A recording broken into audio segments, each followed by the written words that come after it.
หรือพากันไปลิ้นใช่บ่ส่งสาวเจ้าบ่ถ้าเมื่อไปกับไปซื้อของตลาดเด็กหน่อยกลางเว้นเนาะแม่ไปเฉพาะกลางเว้นก็บ่ได้ค่อยเห็นไปนะบ่เลยไปเลย รวยก็บ่ได้ไปบ่รวย ถ้าไปก็ต้องไปน้ำกันแม่นบ่อืมคบหากันมาจักปีแหละสองคนเจ้าโอ้แต่น้อยๆเลยบ่ซ้ำร่วมกับชิด ซ้ำ ซ้ายเนาะ สิบปลายปีแหละ ซ้ำใหญ่มากกันนั่นเนี่ยเพื่อนใกล้กันเลยเฮาก็ขึ้นก่อนแล้วก็มาเยี่ยมดังอีกรวยเคยไปเฮ็ดงานอยู่ไทยพร้อมไปก็พอกับแม่ มเจ็ดไปใช้บัด ไปทำงาน บ่สิไปเรียนต่อกับมันกับบ่มีขึ้นหรือว่าบ่มีเงินเลยโอ้แค่เรียนมันจบปะนะก็หมายเจ้าเฮียนอีกปีนึงสิยาละสิหยุดเฮียนละสิไปไทยบัดนี้ไปเฮ็ดเวียกอยู่ไทยเพพุ่นราะว่าถ้าเรียนต่อก็บ่มีเงินเลยพ่อแม่บ่มีเงินส่งแล้วบ่ไปอยู่อังกฤษเพิ่นว่าสมมุติว่าหั่นน่ะ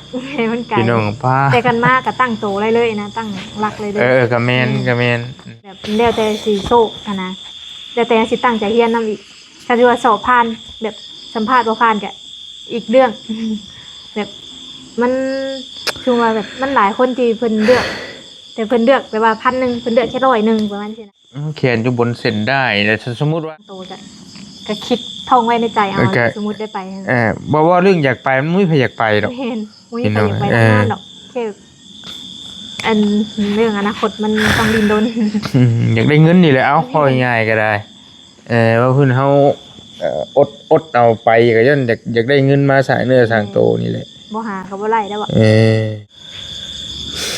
สิบ่ได้พี่น้องเนาะเลือกเป็นอินฟูบ่คืออ้ายบ่ถ่ายคลิปบ่สิตั้งช่องให้2คนเจ้าผมก็ได้เงินคือกันได้ถ้าสมมุติว่ามันบ่มีทางเลือกดีเป็นชายคอนเทนต์ไปก็แอบคิดอยู่ว่าคนเฮ็ดเพจดีบ่นะประมาณนี้เพราะว่าแบบตั้งแต่มื้อนึงเฮาเฮ็ดไล่ขึ้นมาก็ว่าอยากเฮ็ดก็คิดเบิ่งไอ้สิลงทุนให้ดอกสิซื้อให้โทรศัพท์กันสิเฮ็ดอีหลี เราคิดเบิ่งกันก็ได้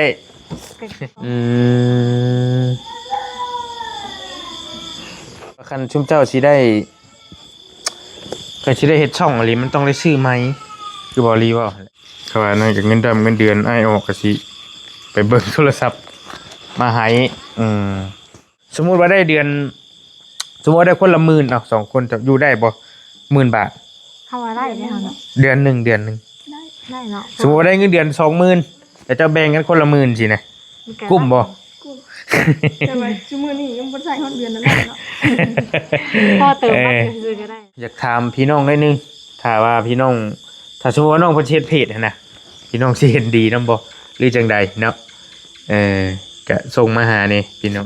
รถรางมีหรือบ่รถจักรรถหยังบ่มีบ่ได้มีรถบ่แม่อ้ายถามสั้นๆง่ายๆอยากได้หยังแฮงที่สุดตนเด็กได้แห้งชุดเลยบ่อยากได้แฮงเลยก็น่าจะเป็นห้องน้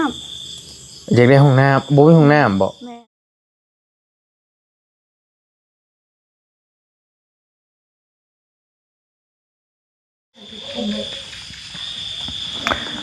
พี่น้องเบาลีก็ยังอยู่เพื่อนเด้อพี่น้องเด้อสวัสดีเนาะสวัสดีตอนค่ำคืนมื้อนี้ก็ได้ตอนดึกๆดื่นๆแต่ยังอยู่เพื่อนอยู่ซ่านพี่น้องเนาะจะถ่ายสวัสดีกันตอนมืดหูมืดตาพอดีเบาลีก็มื้อนี้บ่ได้ไปไสพี่น้องเบิดมื้อเลยก็พาลูกหลานไปทำบุญแล้วก็กลับมาวนไปทำบุญไปตลาดไปหับเครื่องไปหับเสื้อผ้านี่แหละมันฝากเสื้อผ้ามาให้พี่น้องแล้วก็ได้ใส่เลยเป็นฝากมาให้ลายโตแฮง10ปลายโตโดยเฉพาะ20โตรู้จักเนาะก็ค่ำมืดอยู่เฮือนมื้อนี้ก็ได้พี่น้องนี่เนาะพอดีก็หาก็กินข้าวกินน้ำแล้วพอดีก็มีน้องนุ่นน้องรวยเขาป้า2คนป้าเปียวป้ามนมานั่งกินข้าวน้ำกันป้าเปียวเมื่อแล้วยังจะป้ามนเพิ่นอาบน้ำอยู่พี่น้องนี่เนาะ FC หลายคนFC เพิ่นก็ส่งหาบอลีเนาะมีโอกาส อันสัมภาษณ์น้องนุ่นให้เบิ่งในเด้อถ่ายคลิปน้องนุ่นนะว่าขออภัยถ่ายคลิปน้องนุ่นให้เบิ่งในเด้อบริเลอร์ว่าซั่นเนาะเบิ่งสิเอาให้เบิ่งเลยจุจุจุจุจุจุนี่เป็นเมนมาเดี๋ยวสิบ่ให้เบิ่งอีเมลเพิ่นน่ะนี่พี่น้องนี่เนาะส่งมาหาแปลว่าอิหยังก็อย่าลืมถ่ายคลิปน้องนุ่นคนงามเนเดอร์บอลลี่ว่าซั่นเพิ่นเม่นมาเรื่อยเม่นมาในช่องบอลลี่เพิ่นคือสิถึกสตาร์น้องนุ่นบอลลี่ได้ให้ถ่ายคลิปอยากเบิ่งคลิปน้องนุ่นนะเอาว่าง่ายๆก็ได้นี่น้องนี่เนาะแต่บ่ได้ให้เบิ่ง Gmail แล้วเขียนมาส่งมาหลายมื้อแต่ดนนั่นแหละบอลลี่เองก็ยังบ่มีโอกาสได้คุยนำน้องเพิ่นก็ถ่ายจริงจังอีหลีก็ตั้งแต่มือก่อนๆโดนเติบแล้วก็ช่วงมือไม่เท่าป่วยทางน้องนุ่นนี่ก็ตั้งแต่มือไม่เท่าป่วยแล้วก็ได้รีวิวได้ถามไทยอยู่เฮือนเพิ่นพุ่นแหละเนาะมื้อนี้แล้วก็เพิ่นมากับน้องรวยเพิ่นมากินข้าวกินน้ำเพิ่นก็มาประจำอยู่เฮือนบอลลี่นี่ก็มาประจำมากับน้องรวยเพิ่นเป็นหมู่กันมานํกันแล้วก็เพิ่นเองก็มีการมีงานแล้วก็มื้อวันเกิดน้องยุริลูกสาวบอลลี่นี่ก็เพิ่นก็พากันล้างถ้วยล้างบ่วงเฮ็ดอีหยังแล้วก็จังพากันเมื่อนะเฮ็ดซอยทั้งน้องรวยน้องนุ่นมันก็ซอยกันพี่น้องเนาะก็มื้อนี้ก็มาเพิ่นมาตำโดยมานำพ่อบ่ฮะโทรศัพท์อยู่ไสบ่ใช่หยังกับโทรศัพท์พ่อ ลินกับเน่ๆเลยลูกลินกับเน่ๆนะแม่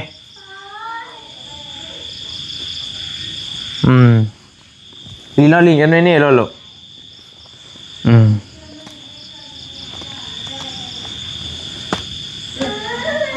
เฮ็ดได้เกาะ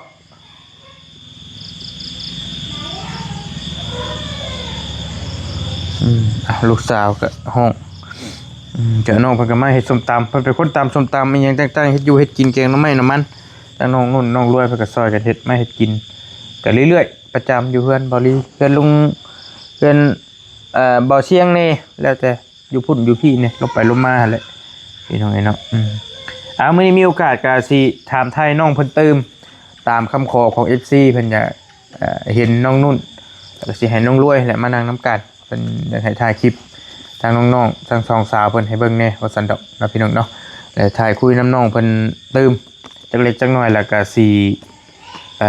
อาบน้ำพักผ่อนแล้วบ่ลีก็ได้นะพี่น้องเนาะไปเข้าไปคุยน้ำน้องเพิ่นก่อนเด้อโอเคบาดนี้พี่น้องเอ้ย สบายดี โฆษณานมเปรี้ยวบ่ ยิกนมเปรี้ยวอยู่ ฝากโฆษณาบ่ บ่โฆษณาก็อย่าบ่ได้เงินนะเพิ่นแต่กินตลอดอยู่ดอกพี่น้องเนาะมาคุยกับสองสาวเพิ่นสักเล็กสักน้อยก่อนFC ให้ถ่ายคลิปน้องนุ่นให้เบิ่งแน่เพิ่นว่าอยากเห็นน้องนุ่นน้องรวย ก็ถ่ายตอนคืนนี้เลยพี่น้องเป็นนี่ได้ไม่เท่าก็โอเคแล้วไม่เท่าพายอยู่เพื่อนนำลาวตอนนี้ก็น่าจะป้าก็ปะเท่าแหละป้าเพื่อนใกล้เห็นหรอวะแม่นป้าหันคือลูกสาวเราเนี่ยพี่น้องว่าเพิ่นถามข้าวไม่เท่าใหญ่เพราะว่าเรากับบ่สบายบริก็ตั้งแต่มื้อพาไปหาหมอพุ่นแหละก็บ่ได้ลงไปเบิ่งก็มีแต่ถามข้าวตลอดอยู่ดอกถามข้าวแม่น้องยุรินำมันนี่เพิ่นนี่แหละคันว่าบ่เป็นหยังบริก็บ่ได้ค่อยไปหาแล้วนะมีแต่เงินทองหรือว่าอีหยังก็ฝากแม่น้องยุริเพิ่นนั่นแหละไปให้ทั้งไม่เท่าก็ได้ให้ซ้ำเฮาให้ได้ให้แหละแบ่งให้แล้วเล็กๆน้อยแล้วย่างได้อยู่บ่น้อยยังบ่ได้เท่าไหร่เราเจ็บหัวเข่าดิเราเป็นแต่ไหนมาแล้วเรื่องหัวเข่าแต่ว่าก็ใครกลัวตอนมื้อนั้นหลายอยู่ติแม่นตอนนั้นเราเจ็บท้องกระเพาะได้แต่ว่าตอนนี้เศร้าแล้วกระเพาะไข้ขึ้นแล้วนี่เฮ้ยเพราะว่าน้องนุ่นเพิ่นนั่นเลี้ยงแม่เฒ่า เบิ่งไม่เฒ่าพอเฒ่าอยู่เฮือนนั่นแหละอยู่ทำกันกับพอเฒ่าไม่เฒ่าอ้ายก็ยังบ่ได้มาอ้ายก็อยู่ไทยอยู่ไทยพุ่นแต่ว่าเอาเมียแล้วนี่ก็แต่ยังบ่ได้แต่งงานยังบ่ได้แต่งดองพี่น้องเนาะพ่อแม่ก็ปะกันก็ตื่มอีกหน่อยหนึงก่อนและไม่เฒ่าเราไปแล้วบ่แม่เจ้าไปไทยอีกแล้วบ่แม่ไปแล้ว มาแวบไปแวบอย่างนี้เนาะคือโดยหลักแล้วนั่นเมย์น้องนุ่นกับเมย์นี่แหละต้องเบิ่งไม่เท่านะต้องเบิ่งแย่งไม่เท่าอยู่เพื่อนตัวเป็นคนเลี้ยงพ่อเลี้ยงเมย์เอาว่าง่ายก็ได้อันนี้แหละก็จักบริชิวอนี่แหละมันถือคือไม่เท่าแล้วเมย์น้องนุ่นนี่ก็เราเองก็อยู่บ้านเฮาก็มันบ่ค่อยมีงานเฮ็ดนะแล้วก็ไปอยู่ไทยพุทธไปมาเราก็ได้เป็นผู้สาวแหละนั่นก็ได้เพราะว่าป้ากับผัวแล้วก็ยังบ่ได้แต่งงานใหม่นะแต่ว่าผู้พ่อจะเอาเมียใหม่ล่ะบ่แม่ละเอาแล้วแต่ฮู้ชื่อว่าเอากับพี่น้องบอลี่อีกได้แม่นบ่เอาก็บ่ฮู้อ่ะแต่ว่าเราเอาเลยขอเลยเอากับชาแดงแม่นบ่หาเด้ก็เอาก็ผู้สีแดงหั่นล่ะว่าเนาะแม่นคือแดงนี่เป็นเอื้อยบอลี่ผู้สีแดงนะวนมาอยู่ร่วมกันพี่อีกนี่เนาะซื้อแดงสาวแดงดอกแดงหันผัวเพิ่นผัวตายผู้นั้นน่ะเป็นแม่ไม้แล้วผัวตายปะอันนี้แหละก็มาคบหาครับพอน้องนุ่นนี่พอน้องนุ่นก็เลิกกับแม่น้องนุ่นเด้แล้วก็บริก็ได้ข่าวแว่วๆอยู่ดอกว่าเพิ่นจีบเพิ่นลิ้นกันนะแต่สาวแดงหันเป็นลูกพี่ลูกน้องกับเมย์บอลี่เป็นลูกพี่ลูกน้องกันใกล้ๆกันนี่แหละเป็นน้องบอลี่เพิ่นเพิ่นแนะนำเป็นเอื้อยเพราะว่าเพิ่นเป็นลูกของลุงของบอลี่ที่เพิ่นเสียชีวิตนะที่หลายเดือนก่อนที่บอลี่มาก็บ่เตียงแหละกับพี่น้องกันพี่น้องเนาะเพิ่นฝากเงินมาให้เจ้าใช้อยู่บ่พอเจ้าก็ฝากอยู่ดนเทื่อเราเฮ็ดงานเนี่ยน่าจะเป็นแนวสวนต้นไม้น่ะแบบเราเฮ็ดงานแบบเป็นสวนนะเป็นงานสวนเกี่ยวกับปลูกต้นไม้แม่นเกี่ยวกับต้นไม้ไงใช่จะว่าไปอยู่หม่องเก่าแสดงไปจักบ่อยู่สวนทุเรียนบ่พุ่นแม่นบ่เพิ่นอยู่นำกันล่ะบ่เดี๋ยวนี้บ่เฮาให้ถามนี่เขาคุยหน่อยนึงแล้วนี่สิคุยเล็กๆน้อยๆแม่นแต่ความหมายเราก็บ่ได้ปะบ่ได้ทิ่มลูกนะแต่ว่าก็ให้สำหรับให้ได้ให้แล้วว่าง่ายก็ได้ทั้งแม่ทั้งพ่อน้องนุ่นน่ะมีพี่น้องกัน2คนบอลลี่เคยเว้าไป 2-3 เทื่อแล้วแหละมีอ้ายผู้นึงผู้นี้เป็นลูกหลาหมู่ก็อ้ายไปเอาเมียแล้วอยู่ไทยพุทธเฮ็ดเวียกอยู่พุทธว่าซั่นแล้วก็อยู่นำแม่เฒ่าน้องนุ่นเพิ่นก็ได้ยังมีเงินใช้อยู่บ่คุมื้อต้องมีแม่เอาให้ดิเราให้เท่าใดเว้าได้บ่ให้ตอนนั้นเราลงแล้วให้ล้านนึงกับประหยัดใช้เอาล้านนึงนี่ก็ประมาณ1,500 บาทประมาณนี้แหละที่นั่นเนาะถ้าว่าอันน้องล่ะเพิ่นนี่เป็นคนลิ้นคนกินแน่ก็บ่พอคืนนึงเบิดเกี่ยงอัดลาด3ล้านนึงหั่นเด้พี่น้องขี่รถลงไปซิโนแป๊บเดียวก็เบิดแล้วใช่ความหมายว่าถ้าเป็นคนลิ้นคนกินเหล้าเมาสุรานะบ่ได้พากันไปลิ้นใช่บ่2 สาวจ้ะบ่เราไปก็ไปซื้อของตลาดนิดหน่อยกลางเว้นเนาะไปเฉพาะกลางเว้น อืมอืมอืมส่วนหลายกลางคืนกับบ่ได้ค่อยเห็นไปนะ บ่เลยไปเลย รวยก็บ่ได้ไปบ่รวย ถ้าไปก็ต้องไปน้ำกันแม่นบ่ แม่ อืมคบหากันมาจากปีแหละสองคนเจ้า โอ้แต่น้อยๆเลย บ่ ซ้ำร่วมกับชิด ซ้ำ ท้ายแล้วเนาะ เนี่ย พอได้ ซ้ำ สิบปลายปีแหละ ซ้ำใหญ่มากกันนั่นเนี่ยเพื่อนใกล้กันดิ เออ ใกล้กันดี อ่า ดีนำกันแต่น้อยคุณ อ่าอืม แต่จำความได้ อืมอืมอืมเป็นหมู่กันเพราะว่าสุดท้ายเห็นนุ่นก็ต้องเห็นรวย เห็นรวยก็ต้องเห็นนุ่นนะเพิ่นมานำกันเพิ่นมานำกันไปนำกันตลอดเฮียนห้องเดียวกันบ่ หมอนี่เราบ่ได้เรียนละมีแต่เฮา แต่ก่อนเด้แต่ก่อน แต่ก่อนก็เรียน เดิมพร้อมกัน เดิมพร้อมกันแต่ว่าหมอนี่แหละเราไปไทยแล้วก็โจะแล้วเฮาก็ขึ้นก่อนแล้วก็มาเรียนดังอีก รวยเคยไปเฮ็ดงานอยู่ไทยพร้อม ไปกับพ่อกับแม่ โอ้ ไปอยู่ซื่อนะ เด้ออืมอืมตะกี้เฮียนอยู่บ้านเท่านี้เนาะ แม่น เฮียนอยู่ในบ้านเท่านี้แล้วพวกนี้ออกไปไทยนำพ่อแม่แม่นบ่ แม่น แล้วพวกนี้เฮียนต่อยาวเลยนะแต่ความหมายตอนนี้นุ่นหันยังเฮียนอยู่ แต่ว่าก็ยังบ่ทันได้เปิดเทอมนะพี่น้อง เดือนเก้าวันที่1นี่แหละ ยังจักมื้อนี่ ตอนนี้เดือน7เนาะสิเข้าเดือน8แล้วก็อีกประมาณเดือนหนึงค่ะ ในอีกเดือนหนึง แม่น อืมนี่น้องน้องเพิ่นหันเพิ่นเอิ้นหยังก็รถจ้างรถเลยเนาะรถเป็นรายเดือนเนาะ แม่น เพราะต้องไปเฮียนอยู่ต่างบ้านเด้พี่น้องต้องไปเฮียนอยู่นอกพุทธเพราะบ้านเฮานี่มันจบสุดแค่ป .5 จบแค่ป .5 แล้วก็สิถ้าจะไปเฮียนมอหยังต้องไปเฮียนอยู่ข้างนอกแต่ก่อนน่ะน้องบ่มีรถเด้บ่มีรถก็ต้องได้จ้างรถ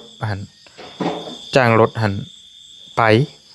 เดือนเท่าไหร่จะจ้างรถโดยสาร เดือนนี้น่ะเดือนละวัน200,000กว่านี่ค่ะ220,000ประมาณนี้แหละ 200,000ก็ประมาณ300กว่าบาทพี่น้องเดือนหนึงเนาะเดือนหนึง แม่นเดือนหนึง ไปหับไปส่งแต่ว่าความหมายเพิ่นก็อาศัยหลายคนเด้อาศัยหลายคนไปนํกัน เต็มรถนะ เออ นักเรียนเลย ถ้าผู้เดียวก็คือสิบ่ไหวคือว่าปีนี้ก็ยังสิจ้างคือเก่าบ่ เฮาว่าสิขี่แต่ยามฝนแล้วก็สิยามแรงสิขี่รถจักรไปเองเพราะว่ามันสิประหยัดกว่าเลยเพราะมาไล่ค่าน้ำมันอย่าง เออพอมีรถจักรเลยเด้ แม่ ขี่รถจักรไปแต่ก็คือยามฝนนี่แม่นโอเคแหละ เจอช่วงฝน ยาม ฝนลิ้น อย่างนั้นนะ แต่ช่วงฝนลิ้นมันก็โอโกพี่น้องนักอยู่แต่ยามแรงก็ขี้ฝุ่น ยามันตัวนั้น แต่ก็เรียก ให้มัน ได้อยู่ มันบ่เปียกเด้ แม่น ยามันเนี่ยอยู่ใช้เจ้าเฮียน เรียนอยู่บ้านพินนะ อยู่ใกล้ๆนี่บ่ มเพิ่นเอิ้นว่าโรงเรียนมสบ้านพิน โอ้ยบ้านนี่นะพี่น้องเอ้ยบ้านเมียบ่ ใกล้ๆนี่นะ บ้านเมียบ่ต้านี่ แม่ ได้บ่2ลัก3ลักนี่แหละกันสิว่าก็ได้ ใกล้ๆนี่เนาะ ใกล้นี่ขี่รถจักรไปก็แป๊บเดียว เนี่ยมันสิประหยัดกว่าเลย ก็แม่นเฮาอยากเฮาเลิกแล้วเฮาก็มาปุ๊บก็มาเลยเด้ แม่หรือบางเทื่อเฮาแบบอยากไปเฮ็ดนั่น เออ นี่ตอนเที่ยงอย่างนั้นนะ เออ เพราะว่าถ้าขี่รถจ้างน่ะสิได้อยู่ดนเลย ต้อง ยู่ ท่า ทุกมื้อเลย ต้องถ่าอัน ถ้าถึงเวลาเลิกนะ ถ่าคนมาครบอีกจังได้กลับมาบ้านเฮาอีกนี่ก็ได้ยังอยู่ในการทำการเรียนนะน้องไปฮอดอันนี้เราบ่ฮอดภาษาอังกฤษแล้วบ่ มันมีตั้งแต่ชั้นประถมแล้วเนาะแค่แบบว่า มันก็บ่ค่อยไล่แล้วอะมัน มันบ่ได้ตั้งใจเรียนแค่นั้น แต่เพิ่นก็สอนแบบอันนี้แน่แต่คนที่ตั้งใจเรียนเฮาก็บ่ค่อยตั้งใจหรอก เอา ขายตัวเองแล้วบัดนี้ไม่เอาความจริงเลย มันยากบ่เจ้าเล่าก่อน มันก็ถ้าว่าไผตั้งใจนี่ก็กับบ่ยากแต่ว่าต้องมีครูพิเศษได้แบบนี้ต้องแบบสอนพิเศษต้องเรียนพิเศษ แต่เอาภาษาตัวเองให้มันรอดก่อนเนี่ยแล้วนี่นะกะโอเคละ ผมหมายภาษาลาวให้มันแตกคักๆก่อนเนาะ ตอนนี้กะได้แล้ว แต่ว่าอันตัวอังกฤษตัวภาษาอื่นกะน่าจะพอรอด อืม มีภาษาเวียดและกะภาษาอังกฤษ สอนเวียดพร้อมบ่ ช้อน เอาเลยเอาภาษาเวียดก็สอนนำบ่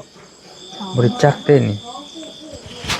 มีหลายภาษาถ้าว่าเพิ่นมีครูเพิ่นก็สอนแต่ตอนนี้น่ะมีแค่อาจารย์สำนั่นนะอาจารย์แบบที่เพิ่นเป็นภาษาแม่น แต่โดยหลักแล้วก็มันสิภาษาอังกฤษดีเนาะ แม่น อืม ภาษาอังกฤษน่ะมีตั้งแต่น้อยๆนะมีตั้งแต่ประถมน่ะ ๆ แต่ว่าภาษาเวียดนี่ประมาณมห้าขึ้นนี่แหละ โดย มห้าขึ้นไปแม่นมีภาษาเวียด โดย แม่น เพราะว่าภาษาอังกฤษมันใช้ได้ทั่ว มันเป็นภาษากลาง ภาษาทั่วโลกเด้พี่น้องไปประเทศใดมันก็มีหั้นนะความหมายนะม.6 บ่ม.7 ปีหน้าบ่ มเจ็ดปีนี่แหละ เพราะว่าเขากับแมนมเจ็ดเลย อ๋อที่เข้านี่เป็นเข้าม.7 บัดนี้ แม่น จบม.7 ไปใช้บัดนี้ ไปทำงาน บอสสิไปเรียนต่อกับมันกับโบมีขึ้นหรือว่าโบมีเงินเลย โอ้ แม่นแค่เรียนน่ะมันจบอ่ะนะ ความหมายเจ้าเฮียนอีกปีหนึงสิยาละสิหยุดเฮียนละสิไปไทยบัดนี้ ไปเฮ็ดเวียกอยู่ไทย เพ พู้ ราะว่าถ้าเรียนต่อกับโบมีเงินเลยพ่อแม่โบมีเงินส่งแล้วอ่ะ น้องเอ้ยเฮ็ดได้เนาะมันใช้เงินหลายใช่บ่เฮ้ย มันกัดลายเลย เพราะว่าค่าอยู่ค่ากินอย่างนี้ไปอยู่มหาลัยมันต้องอยู่เป็นหออ่ะ ต้องไปเรียนบ่แบบเรียวแต่คนสิเลือกไปนะ น่าจะอยู่เวียงว่านี่ ไปฮอดเวียงผู้ แม่นเรียวแต่สิแบบเลือกไปอยู่น่ะ คันสมมุติว่าเอื้อยนี่เอื้อยหรือป้าหรือหยังนี่สิแบบเพิ่นสิส่งเจ้าเฮียนต่อเพิ่นมีเงินให้ตลอดเฮียนบ่สมมุติ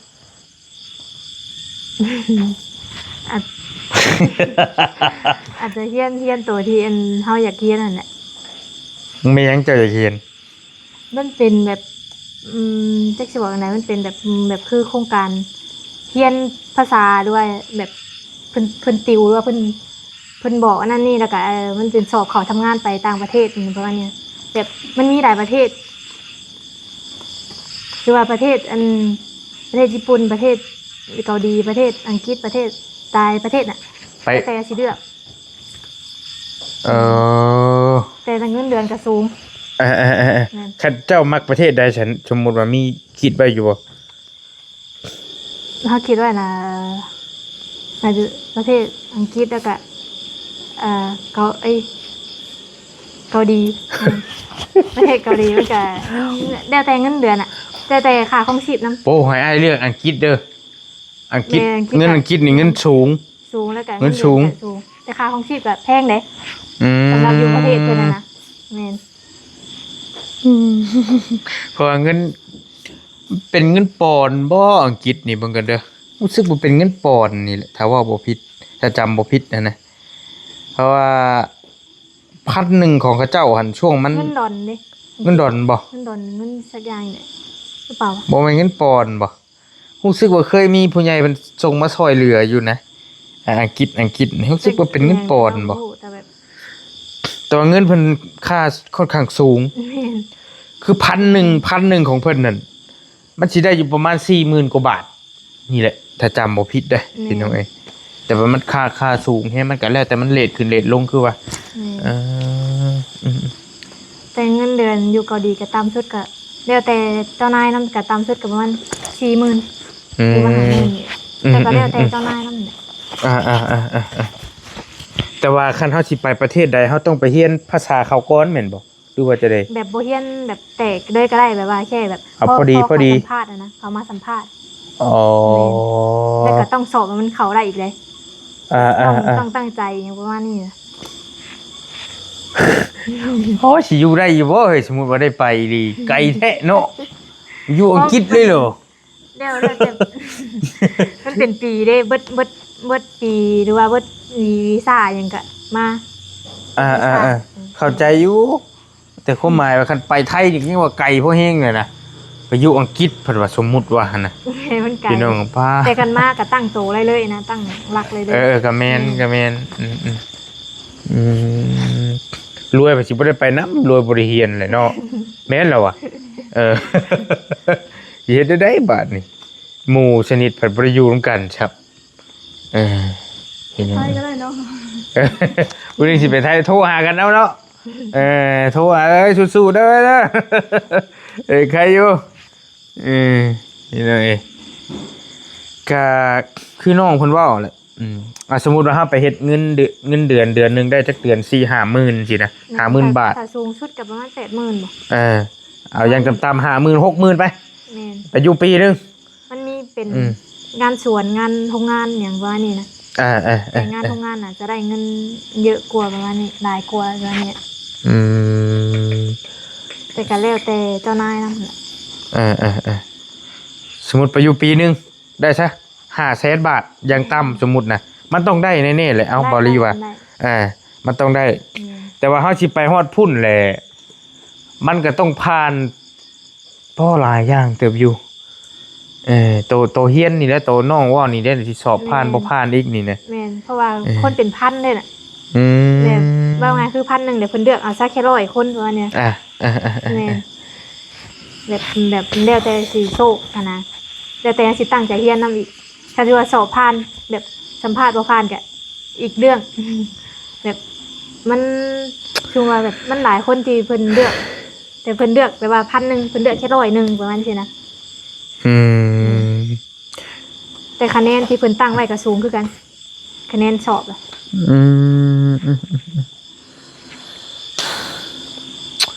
เคยมีบอลี่ไปเฮ็ดงานอยู่ไทยแบบเจ้เพิ่นเราก็เคยไปเฮ็ดงานอยู่เกาหลีนี่แหละแล้วเล่าให้ฟังอยู่ก็บ่อยากชื่อปานใดเลยแต่ว่าเราเองก็บ่ได้ก็บ่ฮู้ระบบการศึกษาบอลี่ก็บ่ได้เรียนสูงขนาดนั้นนะบอลี่ก็เรียนแต่อยู่ในบ้านเฮานี่ซื่อก็บ่ค่อยฮู้ปานใดพี่น้องเนาะอันนี้เนี่ยมันคล้ายๆเฮาสอบไปเฮ็ดงานตินี่อ้ายว่าแม่นบ่ แต่ว่ามันเป็นมหาลัยเด้มันเป็นอยู่โรงเรียนมหาลัยเด้ความหมายถ้าว่าเฮาสิสอบเป็นครูอาจารย์ทหารตำรวจมันไปต้องไปอีกแบบนึงนี่เนาะต้องไปอีกต่างหากนี่ตอนนี้เนี่ยมันสิสอบคล้ายๆเอาสอบไปเฮ็ดงานอยู่ต่างประเทศอันนี้นะตามบริเวณนี้เด้นี่แต่ความหมายเพิ่นก็ไปถือกฎหมายคักนี้แหละว่าไปถือกฎหมายแต่ก็มีปีให้แบบเบิดวีซ่าก็มาเลยบ่มีการต่อโอ้สมมุติว่าอดได้รีวิวสัก2 ปีเนาะเห็นว่าก็ตั้งรักเลยอาจจะได้ถือเงินล้านมาเงินล้านบาทมาบ้านเฮาสินะในเฮือนในเฮ็ดห่านเป็นหลายอย่างเนาะค่ะมันก็ไปนั่นเนาะเคยมีแบบหมู่หรือว่าคนที่เจ้าฮู้จักบ่เพิ่นเฮียนเพิ่นเซ็งเพิ่นไปมีอยู่บ่ตอนนี้คนบ้านเฮาไปตอนนี้มีกับรุ่นเอื้อยเฮารุ่นเอื้อยชนิดเฮาเลยว่าเราไปเราแค่ไปเฮียนนะแต่เราสอบบ่ผ่านแต่เราตอนนี้เราโจะก่อนเราหาเงินแหละเราสิเข้าใหม่แต่เพิ่นรับจนอายุ30หรือว่า35เดี๋ยวเพิ่นก็เซารับประมาณนี้นะว่าไงคือแบบนี้กับแบบไปสมัครก็ได้แม่นอ๋อแบบนี้ที่แบบว่าบ่ได้ที่แบบว่าบ่ได้จบม.7กับไปสมัครแบบมันเป็นสมัครทำงานเดี๋ยวแต่สิตั้งใจประมาณนี้โอเคถ้าเฮาถามเรานะความหมายคือป้าคือยังอยากไปก็ได้นะนี่แม่นบ่แค่ว่าอายุประมาณ35หรือว่าสัก30บ่เพิ่นบ่รับ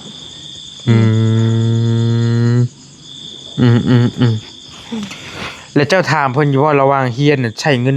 หลายปานใดถามอยู่บ่ค่าเทอมเนาะว่าประมาณล้านกว่าเนาะแล้วว่าเนาะต่อเดือนแม่นบ่แม่นต่อเดือนแต่ค่าอยู่ค่ากินก็ค่าแต่ว่าอยู่ห้องน่ะห้องเพิ่นมีแบบเป็นหอพักนั่นแหละแบบว่าเป็นแบบคือเป็นแบบคือ หอพักนั่นแหละเป็นหอพักหลายๆแล้วก็ค่าอยู่ค่ากินเนี่ยคือชื่อกินเอง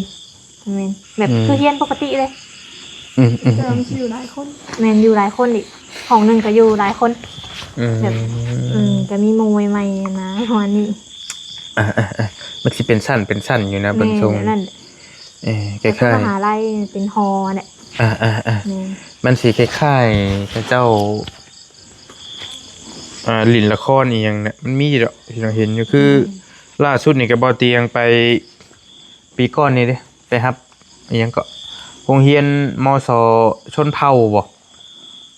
ก็เจ้าก็อยู่โฮมกันอันนั้นก็เต็มอยู่มาเกี่ยวข้าวบ่ช่วงนั้นช่วงก็เจ้าพักก็แบบนอนนํกันนั่นแหละพี่น้องเนาะ แต่เป็นฮออย่างส่วนมากสิเป็นนอนน้ำกันฮอแบบมหาลัย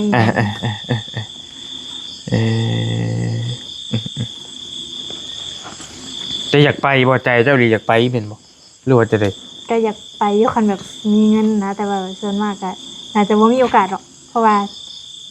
มันบ่มีเงินคันไปก็คันต้องตั้งใจอีกเพราะว่านี่นะยันเฮ็ดบ่ได้นี่ มันก็แขนอยู่บนเส้นได้แต่สมมุติว่าโอเคเฮาพอมีเงินแน่เฮาตั้งใจสอบ ชั่วสอบผ่านเด็กสัมภาษณ์บ่ผ่านก็ยันเสียเงินเสียเวลาอีกประมาณนี้มันอยู่ในความเสี่ยงบ่หรือฟังน้องเพิ่นเว้านี่แต่ว่าถ้าแล้วไปก็คือโอเคเลยตั้งโตเลยประมาณนี้กันกลับมา มันสิคล้ายๆบ่ต่างจากเฮาซื้อเลขซื้อหวยปะกันสิว่ากันแต่สิเป็นผู้ถูกเลือกซะมันต้องเสี่ยงหน่อยนึงนะแต่ว่าคันโอเคเสี่ยงได้ต่ำแล้วก็เฮามีความอดทนเนี่ยไปแล้วก็บุญมีแล้วก็อาจจะได้นะจะได้เงินกลับมาคิดว่าได้พี่น้องแต่บางที่สอบผ่านนะปุ๊บเปลี่ยนใจคิดฮอดบ้านคิดฮอดช่องบ่กล้าไปก็เอาอีกเรื่องนึงได้อันไหนก็เนาะเสียเงินฟรีอีกหั่นน่ะต้องคิดป้าคักแรกก่อนจังไปเพราะว่าคิดเรื่องอนาคตนั่นนี่สิอยู่ได้บ่แต่ว่าต้องคิดว่าเข้าไปแหละกลับมาเนี่ยมันได้ตั้งโตก็คิดท่องไว้ในใจเอาสมมุติได้ไปบ่ว่าเรื่องอยากไปมันไม่อยากไปดอกเห็นบ่อยากไปนานดอกแค่อันเรื่องอนาคตมันต้องดิ้นรนอยากได้เงินนี่แหละเอาพอง่ายก็ได้ว่าเพิ่นเฮาอดเอาไปก็ย้อนอยากได้เงินมาสร้างเนื้อสร้างโตนี่แหละบ่หาก็บ่ไล่ได้บ่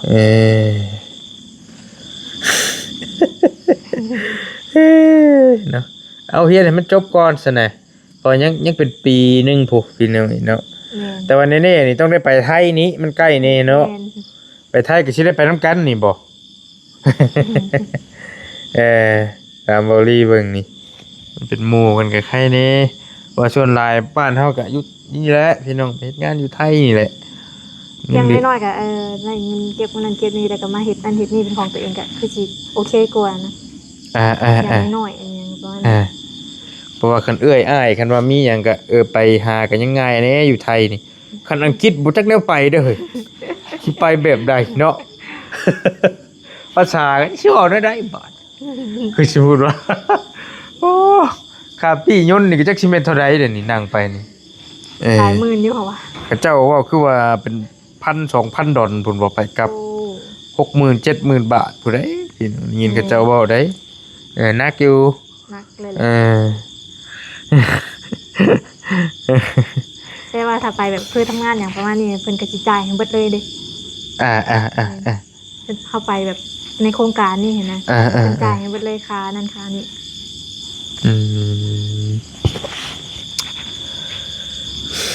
สิบ่ได้พี่น้องเนาะเรื่องเป็นอินฟูบ่คืออ้ายบ่ถ่ายคลิปบ่สิตั้งช่องให้2คนเจ้าผมก็ได้เงินคือกันได้ถ้าสมมุติว่ามันบ่มีทางเลือกดีๆคิดแบบ เป็นชายคอนเทนต์ไปก็แอบคิดอยู่ว่าคนเฮ็ดเพจดีบ่นะประมาณนี้เพราะว่าแบบตั้งแต่มื้อนึงเฮาเฮ็ดไล่ขึ้นมามันก็ได้ดีได้แหละกันผู้เฮ็ดเป็นมันดังกันนะคันดังในเพจมันอันนี้เลยมันไปเด้บางคนก็ได้เดือนละ 40,000-50,000 บาทสินะสมมุติว่าเจ้าได้ 50,000เจ้าก็แบ่งกันคนละ 10,000-20,000 ที่มันก็พออยู่เด้บ้านเฮาเด้ก็ว่าอยากเฮ็ดก็คิดเบิ่งไอ้สิลงทุนให้ดอก สิชื่อให้โทรศัพท์กันสิเฮ็ดอีหลี เราคิดเบิ่งก่อนก็ได้ ก็เบิ่งก่อนว่าแค่แอบคิดไว้ซื่อนะเพราะว่าเวลาก็ยังเหลือตั้งปีนึงนะเฮ็ดว่าเทื่อมันได้ขึ้นมามันบ่ได้ก็บ่เป็นหยังก็ไป บ่มีเสียหายหรอกอันนี้นะบ่มีเสียหาย แต่ว่าก็มันต้องเบิ่งว่าใจเฮามักบ่หั่นน่ะแล้วก็มันบ่มีหยังยากหรอกเฮาก็เคยตัดดินกับหลานอยู่อย่างนั้นนะตัดได้เอ้ยว่าก็คือตัดเป็นอยู่อย่างนี้ก็เฮาก็เฮ็ดเป็นอยู่แค่แบบว่าบ่ฮู้สิเฮ็ดจังบ่ฮู้สิคิดหยังประมาณนี้นะคันเรื่องนี่น่ะอ้ายแนะนำให้ได้อยู่คันชุมนี่เพราะว่าก็พอฮู้แน่พี่น้องก็บ่ได้เก่งหรอกแต่ว่าก็พอฮู้แน่นะวิธีทางมันนั่นโน่นนี่หั่นนะแต่ละก็เฮาต้องมาคิดคอนเทนต์เฮาแต่ละมื้ออีกเฮาสิเฮ็ดแบบใดบัดให้มันดึงดูดคนเบิ่งหั่นนะคันเฮ็ดแบบรักๆนะเฮาว่าสิเฮ็ดแบบไทยแนวคงแนวกินเฮ็ดแนวคงแนวกินนี่ว่านี่นะเพราะเฮาเคยตัดคลิปเด่นๆเทื่อนึงกับหลานกับหยังกับเตียวนั่นแหละเป็นคลิปนะแต่ว่าแบบเฮ็ดตามให้กินว่านี่นะแม่นถ่ายง่ายแล้วก็เป็นตัดก็ง่ายแม่นมันง่ายแล้วก็มันก็บ่ได้เฮ็ดยากนะพี่น้องเรื่องชุมนี้นะมันแค่ว่าเฮาอาจจะปะนีประนอมแล้วก็ใจเย็นนิดนึงไล่เลียงให้มันให้คนอยากเบิ่งเฮานะเอาว่าง่ายๆก็ได้คราวเฮ็ดเด่นๆให้นางตัดเป็นโดนที่ว่าเบิ่งซ้ำไปซ้ำมาอยู่นั่นก็ว่าคือฮู้แหละหลายคนมันได้เงินย้อนร่ำรวยย้อนเป็นอินฟูนี่ก็หลายได้คนลาวเฮานี่ก็บ่แม่นว่านี่เด้พี่น้องเอ้ยเป็นสายแฟนเพจเป็น YouTube เฮาก็เฮ็ดเบิดเลยแหละช่องทางใดก็เฮ็ดไปก็มันมีอยู่วิธีมันก็พอฮู้อยู่หั่นน่ะคือว่าลีก็แต่ว่าคันแนวอื่นน่ะบ่ค่อยจักปานใดกันนั่นนี่แหละพอจักอยู่คือแฟนเพจก็เฮ็ดง่ายแฟนเพจนี่เฮ็ดง่ายพี่น้องนี่เนาะคือยกตัวอย่างเห็นอยู่2ผัวเมียคนนึงเพิ่นก็เฮ็ดคอนเทนต์เพิ่นก็ได้เดือนละ 1,000-2,000 เหรียญคือกันได้เห็นเพิ่นเฮ็ดอยู่แต่ว่ามันก็ต้องอิหยังก็ย่าแหละมันก็ต้องใช้เวลาน้อยนึงน่ะต้องใช้เวลาน้อยนึงเรื่องแบบนี้ต้องใจหรือว่าจะเริ่มเร็วๆนี่เลยก็ได้เพราะว่ามันบ่ได้มีหยังมันบ่ได้กระทบกับการห้ามการเฮียนเฮาเรื่องพวกนี้นะมันบ่ได้กระทบเจ้าเลิกงานมาเจ้าก็มาเฮ็ดต่ำมาถ่ายคลิปลง2คนก็อาจจะแต่งตัวงามๆแน่น้อยนึงให้ผู้บ่าวผู้แพ้อยากเบิ่งหั่นน่ะก็บ่แม่นว่าโป้เปื่อยหยังดอกให้มันดึงดูดคนอยากเบิ่งน่ะเอาว่าง่ายๆก็ได้เนาะแต่งกินตะกี้ก็บ่ได้คิดว่าอยากสิมาอยากเฮ็ดหยังเพราะได้เอ้ยเราบอกว่าให้เฮาเฮ็ดเพราะว่าคนก็คือรู้จักหลายอยู่อย่างว่านี่นะเราก็เลยคิดซื่อๆนะคือว่าลี่เองก็แต่ก่อนเฮาก็บ่ได้คิดว่าสิอยากเฮ็ดแฟนเพจอีหยังเด้บ่ลี่มันปกเฮ็ด YouTube มาโดนเติบแล้วจังมาคิดได้ว่าเอาล่ะแฟนเพจมันก็มีรายได้นี่ว่ามาคิดไปคิดมาแล้วก็เลยมาเฮ็ดแต่คู่มือนี่คนติดตามก็ 200,000 300,000คือกันเด้ก็บ่ได้คิดว่าสิมาฮอดพี่คือกันเด้ตัวแฟนเพจก็เฮาก็ถ่ายไปก็บ่ได้ซีเรียสหยังหลายดอกก็ถ่ายไปตามปกติแต่ว่าก็คือฮู้แหละแฟนเพจมันคนเข้าถึงง่ายเด้คนเข้าถึงง่ายแม่นมันแบบไผกระดินเฟซเด้เลื่อนไปประมาณเห็นแต่ก็บางคนก็ถือชะตาก็เบิ่งเลยคือเฮาเบิ่งผู้อื่นนั่นแหละก็ลองไปคิดเบิ่งก็ได้โทรศัพท์อีหยังก็อาจสิซื้อให้ดอกซื้อซ้ำพอถ่ายคลิปได้นั่นแหละก็บ่ได้มีหยังหลายมีโทรศัพท์เครื่องเดียวแค่ตัดต่อแล้วก็ไมค์ซะนี่แหละไมค์นี่แหละก็ไมค์ตัวนึงแค่นั้นแหละแค่นั้นเลยเพราะว่าโทรศัพท์คู่มือนี่มันกันสั่นได้เด้นี่ง่ายท่านจับแล่นได้เลยมันบ่มีสั่นก็ง่ายบ่ต้องจากบ้านจากเมืองตัวนี้แต่ว่าสิผ่านหรือบ่ผ่านก็เบิ่งตัวจริงก่อนแต่ก็ต้องจริงจังนั่นแหละจริงจังเฮ็ดจริงจังอีหลีแหละก็ลองเบิ่งว่าอินฟูในบ้านเฮานี่ก็พอหลายได้พี่น้องหลายคนที่เขาเจ้าก็ถามว่าร่ำรวยบ่บางคนก็อาจจะพออยู่พอกินนะพอประคองตัวเองได้ อย่างน้อยก็บ่ได้ไปเป็นลูกน้องไผบ่ สมมุติว่าได้เดือน สมมุติว่าได้คนละ10,000เนาะ2คนจะอยู่ได้บ่10,000 บาท เข้ามาได้เด้เฮาเนาะ เดือนหนึ่ง ได้เนาะ สมมุติว่าได้เงินเดือน 20,000แต่เจ้าแบ่งกันคนละ10,000สินะกุ้มบ่ แต่ว่าชั่วโมงนี้ยังบ่ได้ฮอดเดือนนั้นเนาะ พ่อเติมมาซื้อก็ได้นะ ก็ลองเบิ่งเนี่ยคือแฟนเพจอ้ายก็บางเดือนมันก็ฮอด 20,000 อยู่ได้ฮอดอยู่ 20,000 บาทก็มันแล้วแต่เฮาดุลงคลิปดอกแล้วแต่เฮาดุลงคลิปแต่ว่าก็เบาลี่ก็แบ่งให้พอให้อ้ายแล้วดูแลอยู่ไทยแบ่งให้เรานำนี่แบ่งกันมันก็บ่ได้เต็มๆดอกเดี๋ยวนี้ก็แบ่งกันคนละครึ่งสมมุติว่าได้ 20,000 ก็ต้องให้เรา10,000เบาลี่เอา10,000สิได้ปันกันคันแนวนี้ก็พอแนะนำได้อยู่พี่น้องแต่ว่าก็ลองเบิ่งลองเฮ็ดเบิ่งถ้าเราอยากเฮ็ดตัวนี้ก็หรือเริ่มเลยก็ได้พากันไปคุยกันเบิ่งคันมันบ่ผ่านมันก็บ่มีหยังเสียหายบ่ได้ลงทุนหยังหลายเด้ แล้วก็บ่ได้เสียเวลาอีก เพราะว่าเขาสิว่าไปเฮียนมาได้บ่ได้นั่นนี่เด้อนั่นนี่สิเสียเวลา แม่ แล้วอย่างมันก็ยังเหลือเวลาปีนึงประมาณนี้นะ แม่นี่เจ้าเฮ็ด ได้ ตอนเจ้าเลิกเรียนมามันก็ได้ถ่ายคลิป 4-5 นาทีเขาเดียว แม่น บ่ได้เฮ็ดหยังหลาย แค่คิดว่ามื้อนี้เฮ็ดนั่นเฮ็ดเมนูหยังซื่อแค่นั้น แล้วก็เฮาก็สิฝากส่องฝากหยังให้ก็ได้อยู่ดอกพี่น้องเอ้ยแต่ว่ามันก็เดี๋ยวเบิ่งกันเด้อแฟนเพจนี่ผู้ติดตามมันต้อง10,000 แม่น 10,000 คน แต่ว่าเจ้าก็ต้องเฮ็ด2ทาง YouTube นำบ่เอาแล้วเพจอย่างเดียวบ่เอา YouTube นำYouTube มันคน1,000 เดียว คนติดตาม1,000 เดียวผ่านเลย YouTube นะแล้วได้เงินหลายกว่าแฟนเพจเพราะเท่าไรเท่าแต่ว่าแฟนเพจก็โอเคเฮ็ดไปนํกันนั่นแหละ แต่ว่า YouTube นี่บ่ฮู้สิถ่ายคลิปหยังเพราะว่าแบบมันต้องคลิปยาวเด้แต่ว่าเพจมันได้ ก็บ่เป็นหยังเจ้าก็สมมุติว่าคอนเทนต์เจ้าคลิปนี้มันได้5 นาทีคลิปหน้าได้5 นาทีเอามาต่อกันให้มันได้จัก10 นาที20 นาทีจังลง YouTube นำก็ได้สินะ ก็เข้าใจแหละ คือบอลี่ก็ไปหลายหม่อง ไปหาน้องๆสาวผู้ไทยเพิ่นก็เป็นอินฟูคือกันเป็นแฟนเพจนี่แหละทางเมืองอัศพรเพิ่นก็เนี่ยบอลี่ก็แนะนำว่าคือบ่เฮ็ด YouTube เพิ่นก็เว้าแบบน้องนี่บ่จักแนวสิถ่ายเพราะ YouTube มันต้องอาศัยคลิปยาว เวลาเขาถ่ายแน คลิ ว ปยาว แนวเก่าซ้ำๆมันก็คนดูมันก็อาจจะเบื่อเลย บ่ดอกมันหักมีเองมันแต่เฮาเฮ็ดไปแล้วนะได้อยู่เพอ YouTube เองก็บ่ได้ต้องการคลิปยาวเพราะพิลึกดอกสัก10ปลายนาที50นาทีนี่แหละประมาณนี้ก็ได้แล้ว17-18 นาทีนี่ก็ได้นะพี่น้องแล้วนี่แหละก็ลองเบิ่งพี่น้องเนาะเอ้าจะมีแต่บริอยากถามพี่น้องหน่อยนึงถ้าว่าพี่น้องถ้าสมมุติว่าน้องเพิ่นเฮ็ดเพจนะพี่น้องสิเห็นดีนำบ่หรือจังใดเนาะก็ส่งมาหานี่พี่น้องสิให้สองสาวเพิ่นเป็นอินฟูหรือว่าเป็นแฟนเพจเป็นคนดังหั่นแหละเอ้าบ้านเฮาก็ได้เพิ่นเอิ้นว่าถ้าเฮาเฮ็ดคนฮู้จักหลายก็จะสิเอิ้นว่าคนดังคนฮู้จักหลายเด้ก็ลองเบิ่งก็เพื่ออนาคตก็เฮาคิดเบิ่งเฮาสิเฮ็ดแบบใดสิไปแบบใด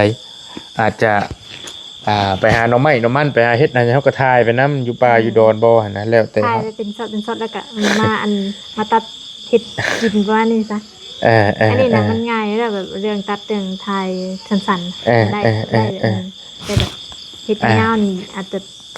คิดอยู่ว่ามันบ่ได้ดอกเขา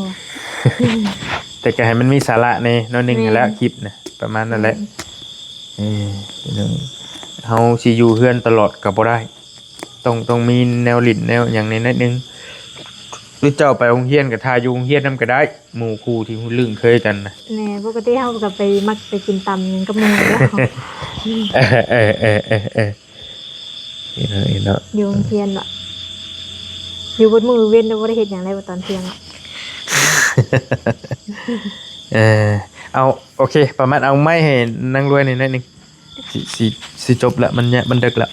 พี่น้องถามนั่งรวยนิดนึงก่อนใส่แล้ว ใส่เสื้อคือกันอีกเนาะ ใจมาแบบว่าถ่ายรูปสินะ แต่ถ้าเสืออันมาสักเลยก็เลย เสื้อได้สงกรานต์พุ่นบ่ แต่บุญน้องไฟ เออ เออเลย แค่นั้นผู้นี้หันน้องรวยเป็นหมู่กันกับน้องนุ่นเพิ่นก็มานำกันคือบอลลีบอลมานำกันตลอดก็เฮือนอยู่ใกล้กันเจ้าก็เฮ็ดหน้าแม่นบ่ล่ะ เฮ็ด ดำแล้วเนาะ แม่น แล้วพอแม่นอนหน้าบ่ แม่นนอนนา เจ้านอนเฮือนกับไผ ผู้เดียวน อนผู้เดียว บางมื้อกะแม่มา อื บางมื้อกะนอนผู้เดียว ใกล้กันเด้อ เออ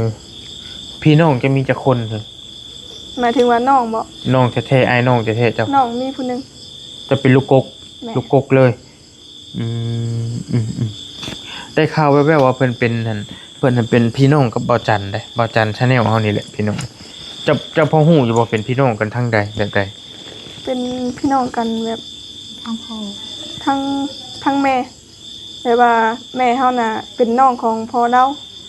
กับ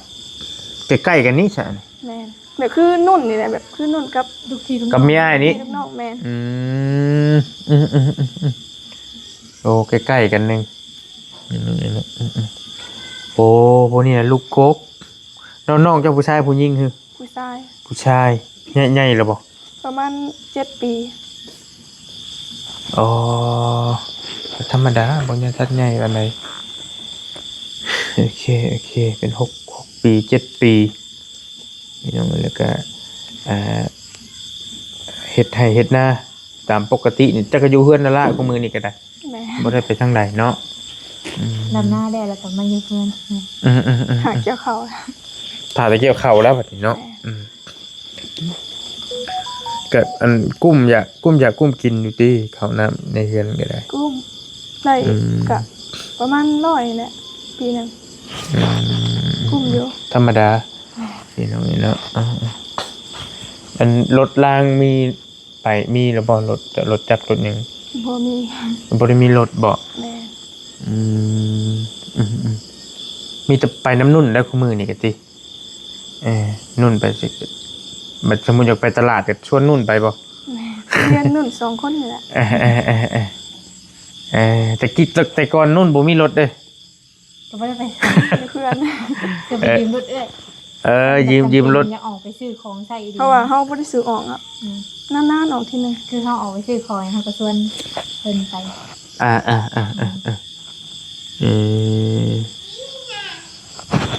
แต่ว่ามีไฟฟื้นไฟฟ้ามีหยังอยู่เฮือนก็ได้เนาะ แม่ มีโทรทัศน์พัดลมมันยังมีครบไปแล้วตัวนั้นนะตู้เย็นมีบ่ตู้เย็น มีอยู่บ่มีแต่รถจักรนะผมหมายน้องเหมือนตอนนี้บริษัทขามคักเน่แล้วบริกับทั้งน้องวันนี้ก็ไอ้ถามสั้นๆง่ายๆอยากได้ยังแฮงที่สุดตน เด็กได้แห้งชุดเลยบ่ อยากได้แฮงเลย ก็น่าจะเป็นห้องน้ำ อยากได้ห้องน้ำบ่มีห้องน้ำบ่ แม่น โอ้เข้ามาข่าวอยู่ใช่ไป เพื่อ ข่าวน นุ่นบางมื้อก็เพื่อนนุ่นบาง แล้วมือกับเพิ่นอันเพิ่นป้า หาข่าวเพื่อนหมู่ก่อน แม่ นึกว่าเจ้าสิตอบรถได้กินบ่แม่นเนาะสั่งเยอะมากก็เป็น10 ปีมั้ง บ่มีห้องน้ำติ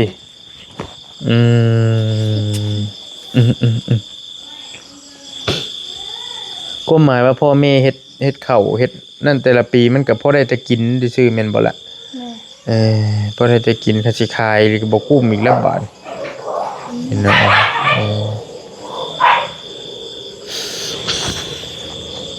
แค่นั้นบ่อยากได้แฮงอีหลีเนาะอยากได้ห้องน้ำหั่นว่าง่ายๆสิเลยเนาะ ก็ดีอยู่ตรงไปตรงมาดิโทรศัพท์อีหยังจักก็มีใช้อยู่มียังพอมีอยู่เนาะโอเคแต่ว่าคันสิ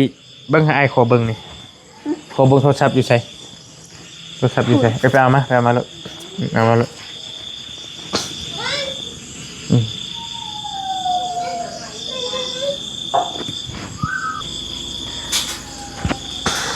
เบิ่งให้เขาเบิ่ง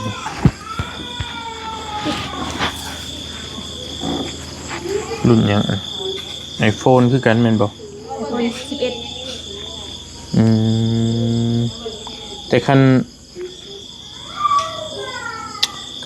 ถ่ายคลิปมันสิบ่ได้ติเนาะคือสิบ่ได้ดอกเนาะ ได้อยุแต่แบบแต่คันไทยโดนนะมันห่อนนะ บ่ชัดปานใดเนาะ คันไทยเป็นซัดนี่ได้ 11สิซื้อบ่ แม่ iPhone 11สิซื้อบ่ iPhone 11ธรรมดามือสองบ่ มือสอง อืมของนุ่นเลยของนุ่นซื้อบางหนึงนี้เนาะเบิ่งตัวเอ้ย ตัวเก่าเฮากับ iPhone 11กันมันตายเดี๋ยวเอ้ยซื้อให้ เอ้ยมันพากันซอยน้องมันตอนนึงA10 A10 A17 A17 ตัวนี้อยู่ในกล้องก็บอดี้ลองถ่ายเบิ่งอยู่ก็สิ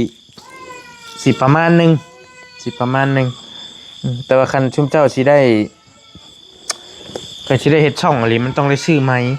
คือบอดี้ว่าหั่นแหละ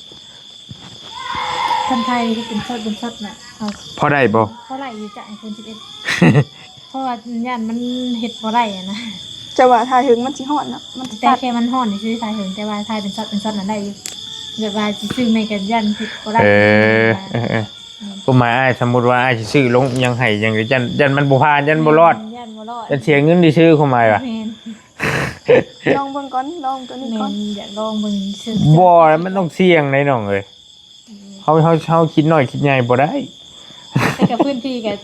น้อยคือกัน เฮาคิดน้อยคิดใหญ่บ่ได้ไอ้ก็บ่ได้ว่าสิซื้อให้แพงดอกสิซื้อมือสองธรรมดานี่แหละแต่ว่าให้กล้องมันแจ้งๆนี่นะกล้องมันชัดๆนี่มันก็ใครแน่ก็ความหมายว่าเฮาเริ่มแม่นอยู่อยากลองเบิ่งมันผัดสมมุติว่ากล้องมันมัวมันหยังมันก็บ่ดึงดูดคนเบิ่ง แม่นเพราะว่าอันนี้ถ้ามันต้องก็คือเฮาเบิ่งคนอื่นน่ะ มันมั่วเฮาก็ยังเดินไปคิดถึงใจตัวเอง มันก็ประมาณนั่นแหละก็กันว่าสิ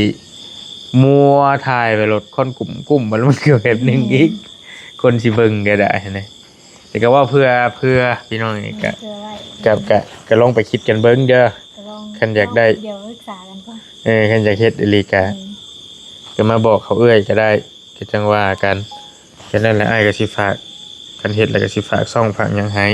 แต่ก็ดนเติบได้บอลี่เพื่อแฟนเพจสิผ่านก็6 เดือน พอดี6 เดือนเพื่อสิผ่านแต่ก็ยาเพราะว่า ต้องใจเย็นนะ เพราะว่าทุกเจ้าก็เอาแบบว่าบ่ต้องจริงจังหยังก็มันหลายนะมันเป็นงานอดิเรกเพราะว่าเลิกเรียนมาก็จังเฮ็ด ยังน้อยกับชีวิตบ่ได้ว่างนะพอมีอย่างเฮ็ดเพราะแบบคิดว่ามีเป้าหมายแหละประมาณนี้จ้ะอันนี้เป้าหมายคือทำงานอย่างเดียวประมาณนี้บ่ได้เฮ็ดหยังอะนะแต่คิดว่าเผื่อเฮ็ดมาเผื่อมันแบบหนังขึ้นมาหรือว่าปังขึ้นมาอย่างนี้ว่านี่นะ เช่านิวน้องนิวเพิ่นหาก็เฮ็ดคือกันได้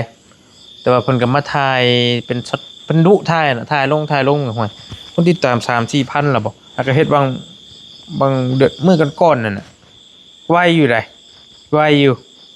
มันแค่ว่าคลิปมันขึ้นฟีดน่ะแล้วถ่ายอย่างลมก็ดันไปเลยยาวเลยบัดนี้น่ะแต่ว่าสิทายเป็นแบบเกี่ยวกับแนวกินซันซูสิทายนะ ก็ได้แนวกินเกมตลกแน่นั่นโน่นนี่แน่นะมันหักมีดอกกันเฮาเฮ็ดไปเรื่อยๆเด้อ อันแต่ก็สิมีน้องๆเขาฟ้องน้ำมันจังโอเคมันจังตลกอะนะ แล้วแต่เจ้าคิดเอาตัวนะก็ลองเบิ่งมันก็บ่พื้นว่าสิไปต่างประเทศก็แม่นอยู่พี่น้องแต่ว่ามันบ่พื้น มั มัน น เสี่ยงตัวย่านเสียเวลาซื่อๆแล้วก็ แม่นมันด้วยความที่เฮาฝืนใจไปนะไอ้พ่อแม่ลุงป้าญาติพี่น้องเอ้ยอ้ายเพิ่นก็บ่อยากให้ไปปานใดมันไกลเด้ไปจักสิพ่อหยังแน่บาด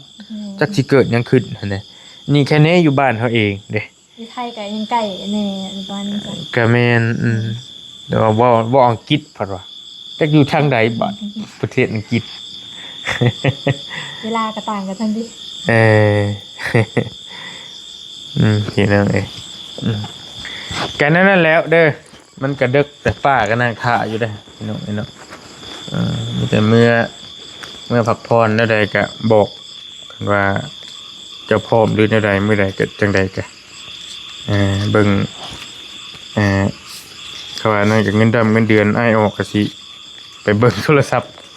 มาให้คันว่าบ่เอาซื่อๆก็มันได้เงินทุนหยังก็จังมาคืนอ้ายก็ได้ก็จังว่ากันบ่ยากกัน